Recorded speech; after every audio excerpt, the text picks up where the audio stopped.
Are you in the market for a Deering Resonator Banjo but unsure which model to choose? Well, you're in luck, because in today's video we're going to dive into Deering's lineup from the entry-level Goodtime 2 series to the professional grade Sierra, and I've enlisted the help of my good friend Aaron McDaris here. We're going to compare the features, the sound quality, and the value for the money to help you find out which is the perfect banjo for your needs.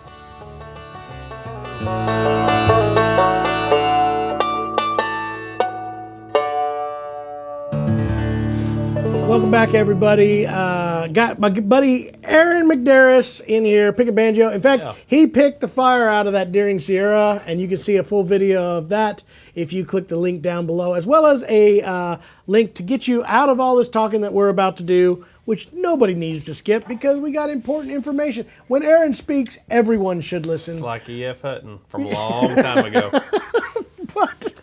But if you do want to skip it, go ahead and hit that link down below as well, where we will have complete samples of all the banjos we're talking about here today.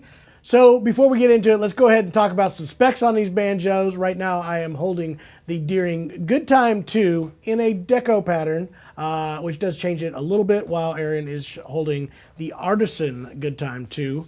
And we'll talk about the differences on those. Both of these will have a maple neck with a slightly different finish on both of us. This one will have the natural satin, where his will have that dark mahogany stain, still in a satin finish.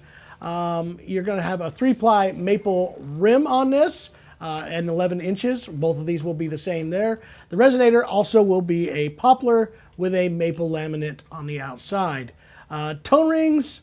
No tone rings in this series right here. No, they're light, and I love that. That is very, very nice. Every banjo player loves when they have a light one. So both of these will come in with an 11-inch frosted head, and it is marked from Deering, but I do believe these are built by Remo, and also have the Goodtime 2-piece flange. Now, one thing I want to point out with this particular one is it is a Deco model, so it does have the different inlays. You can get this in a standard, and also with the Deco, they also use the new powder-coated finish, which is in bronze, which is a longer lasting and also hyperallergenic for those of you who have nickel allergies, and there are some of you. I love the look of that. I like this, and I've been told that it wears a whole lot better. One of the big advantage of the powder coat is that it wears a lot longer. As you all know, when you have nickel plating or any kind of metal plating, it doesn't take long to start tarnish, and then it starts to wear off. So now that we've pointed out what is alike on these two banjos, let's talk about the big differences. The Deering Goodtime 2 comes in at a price of $7.99, where the Artisan comes in at $11.79. There are a few key differences in these banjos, and you will see this. The neck on a standard or a banjo non-artisan version will be just a maple neck without a fretboard, where that actually has a separate fretboard with different inlays on it. One of the other major changes on those, besides the color, will also be those will have planetary tuners, which are preferred by just about everybody in the banjo world. A little bit more expensive, but definitely worth a pretty good upgrade right there. All right, so now we switch banjos, Aaron, and yes, we did. I am now holding a Deering Goodtime Special Blackgrass Edition. You need sunglasses with that banjo. You do. You look cooler when you got this.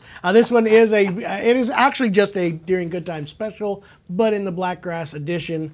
So there are a couple little changes, but in a standard Goodtime Special, you will see very similar specs. It is a maple resonator once again, very similar to the last banjo we had. This particular one, since it is a Blackgrass, will have the satin black finish, but you can get a special in either of the two finishes that we've done, the Artisan or in the standard models. It does have a 3-ply rim again, that is with the resonator again, maple over poplar. It is this one. Here's where it really changes. This is what makes the big difference between a special and the Artisan, or a special and the Goodtime 1, or sorry, the Goodtime 2. This has a steel tone ring in it, so there's definitely more weight to it. Is it as heavy as your banjo? No, but it's definitely got some weight to it. So still holding in 11-inch head. This particular one is in the black, so it's a Blackgrass finish. But you can get this, like I said, with a white head not to be confused with the other Whitehead. Those are these don't pop as easy. I'm sorry, Aaron. I apologize for my bad humor. This one does come in at a price of $1,429. I think there is a little bit of a premium in the black finish, but it isn't very big. Now we'll move on to the Deering Sierra, which has become, this is probably the most popular banjo model for Deering. It's been around for quite some time. Starting at a price point of $29.49, so definitely we have stepped up into the pro level. You know, and I think the reason why is going to be the specs that we're going to talk about here. Now we have a satin finish mahogany neck with a satin brown finish. This one does have the same 3-ply maple rim with the mahogany resonator now. Again, it's a laminate of mahogany on the final bit, but just like all banjos.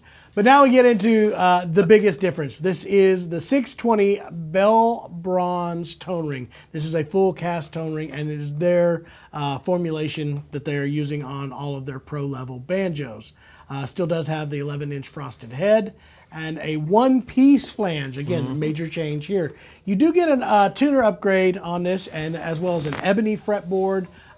So you get a few extras beyond just those basic specs, but definitely we have now stepped up into a higher-end banjo. For the key differences between these two banjos, definitely, like I said, upgraded tuners. We got Goto tuners all the way around. You do have from that steel tone ring to a actual cast bronze tone ring, which definitely gives you that bluegrass sound everybody wants. You have full inlays on this. I believe those are pearl inlays. Is that correct? They look to be pearl. Yeah, those are pearl inlays. I believe so. There you go. Ivoroid binding, and like I said, a full ebony fretboard. So definitely some major upgrades to get you into that level of banjo. And even still, that's kind of the beginning of the high end of bluegrass or 5-string banjos. Very nice banjo. So I don't know if you know the backstory of the Goodtime Banjo or not, Aaron, but tell me. We got to hang out with Greg Deering for a while. And Greg is a banjo, you know, he's really into this. And it started with his love learning to play the banjo out in California, really wanting to come up with, and I guess this is actually, the Goodtime Banjo was probably his biggest passion ever since starting the Deering Banjo Company, because he wanted to get a more affordable built banjo so that more people could get into it. That's right. And especially an all-American build. One thing that really sets the Goodtime series apart from any other banjo out there is it is all American built. His system was really awesome. We walked around there, and he has built jigs and things in order to make it more affordable and easy to build such a banjo, still keep it all American made and keep the price down as much as possible. You know this as well as I do. When you're starting out with a banjo, one thing, or any instrument, you want to make sure that you're getting a good quality instrument to start with. There is nothing more frustrating than having an instrument hold you back. And you can argue with me or not, but I'm going to put my opinion out there. I don't think anybody should just go out there and say, if I buy the top level instrument, I'm going to be able to do this and I'm going to be awesome at it. I don't think that's the case for any musician out No, there. I mean, it takes practice to get to where you need to be, but it's also, a lot of people don't want to spend a lot of money right up front if they don't feel they may be able to They're not necessarily sure of what they're looking for yet. This is a very good option for those people. They can start low and build up as you go, or you can start at this model, which is a very good quality instrument, and you would be satisfied with that. So I guess in these 4 different banjos, the level, if we start with the Goodtime 2, this is a banjo that's going to hold a lot of its own value in order to get you going, but it's definitely not something you're going to learn really quick where its limitations are. Right. It is good. It'll get you going, and it'll help you to kind of resell it when you're wanting to upgrade. So that person, again, who's wanting to see if they're going to take it serious, but is serious enough to know that they want a good quality one. Stepping up to the Artisan, now we got a little bit more features. They know that it's going to make a difference, and spend a few extra dollars, going to make a big difference for them. Adding the tone ring to the Goodtime series, definitely. Now we're starting to go, I can't quite spend the budget on this one, but I know that there's a tone ring sound, and I'm missing it. That's right. And I want to have that.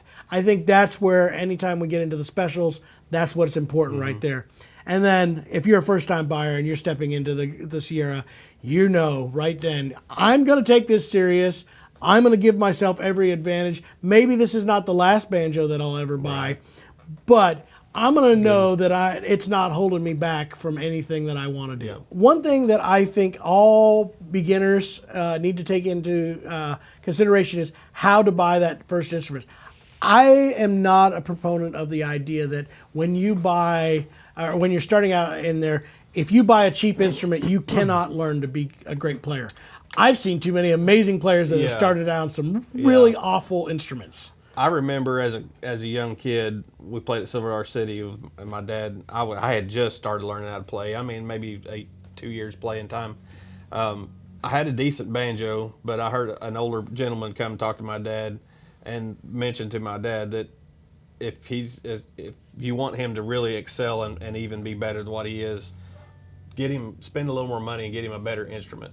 And it wasn't that I had a bad instrument, but he understood that at that time in my level of playing that I guess he saw that maybe there was something more there, so he was encouraging Dad to spend a little more money, and I think that makes a difference. You know, you can pick up any banjo, and no matter what level you're at, and play it. But if you are serious about it, I would encourage you to always seek the next better level, because it does pique your interest.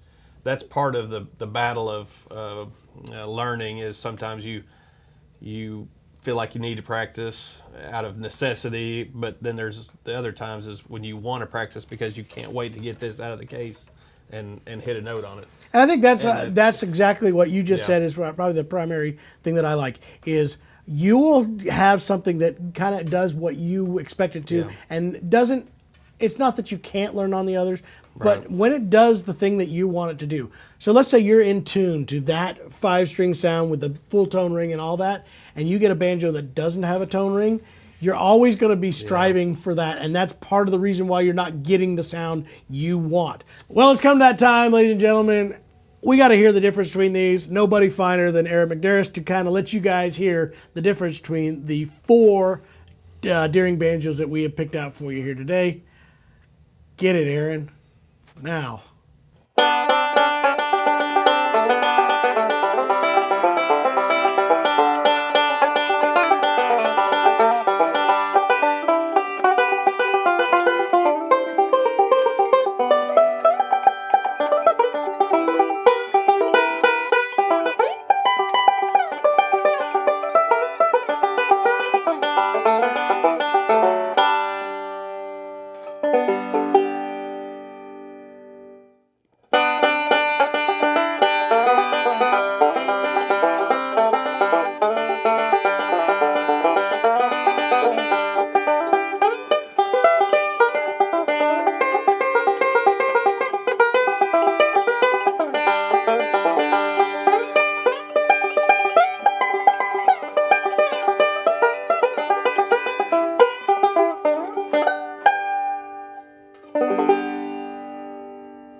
I'm going to try hard not to say, well, there you have it. So what I'm going to say is, There you have hey, we're back. And you got to hear, he said, there you have it. Good job, Aaron. I like you. There You're you my have it. favorite. Anyway, you've got to hear the different banjos here, all the way from the Goodtime 2, Goodtime Artisan, the Goodtime Special, and the Deering Sierra. All fantastic banjos, and nobody better to kind of let you hear those differences than Aaron. There you have it. I'm honored to do it. Thank you very much. If you want to see more about the Goodtime series, we did shoot a video in San Diego at the Deering Factory. Talked to Jamie and cool. all the folks over there, talking a little bit about it. And if you're interested in more information on the Deering Goodtime series, you definitely want to click that link here. Again, we also have a poll happening here. I want to know what you guys think is the best way to get into your first time banjo. Is it the Goodtime 2? Is it the Goodtime Special? Is it the Goodtime Artisan? Sierra? Maybe you got a whole nother one. We're not going to have that on the poll, but if you got an opinion for it, let us know about that one too, because maybe we're missing out on one. I don't know. We're going to find out. But again, check for that poll. It'll be up above. Also, a link to it down in the comments section. And again, thank you, Aaron, for being here and Thank you listening for to having me me. Yep. continually talk about things that I don't know about. I'm always happy to come over here and join you. Glad to have you. We will see you on the next video. Folks, stick around. There'll be something you'll want to see, maybe. I don't know. Yes. Yes?